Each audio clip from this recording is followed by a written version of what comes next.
Would you rather get poisoned by a witch, go through 2 fires in less than 24 hours, or have your firstborn stolen by a woman who sells sausages on the street? Well, folks, you don't need to make up your mind, because in the 90s Mexican telenovela, María la del Barrio, all those things happened to one person. And why is that? Well, because in a telenovela, everyone's life is hell. Maria's life is straight up diarrhea.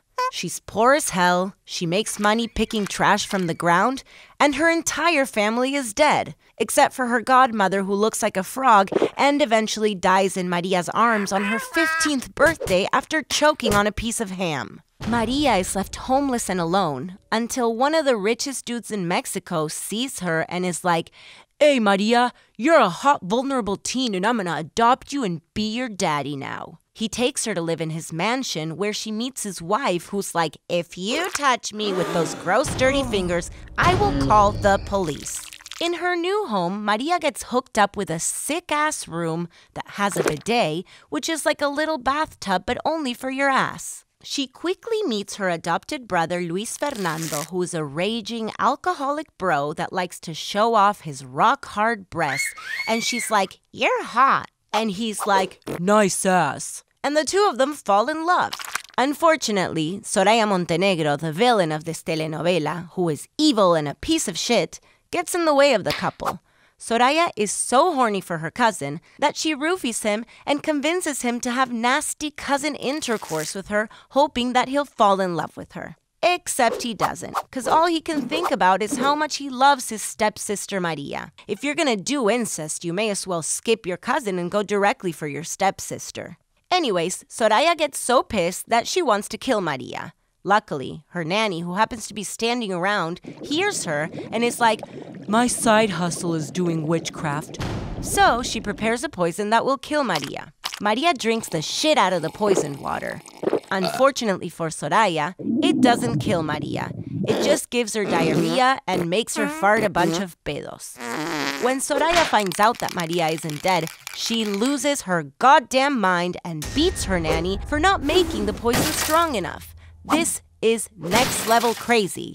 One day later, some creepy-ass dude that has a broken arm for unexplained reasons threatens Soraya. He's like, "I know you wanted to poison Maria. Give me $50 or I'll call the police." And she's like, "Hell no, I'm not giving you $50. So they fight and he pushes her out the window.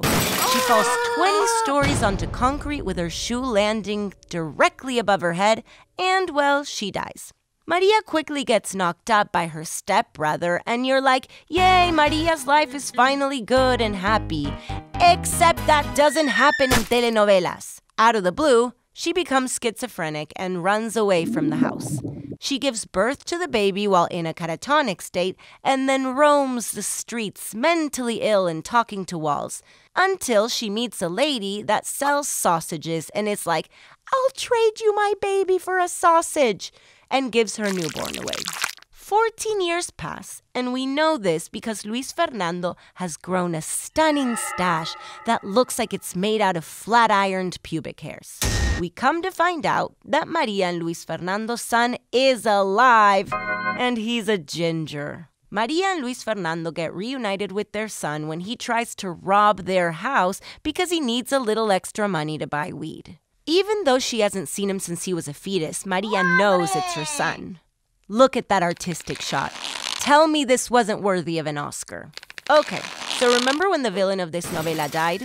Well, she didn't die.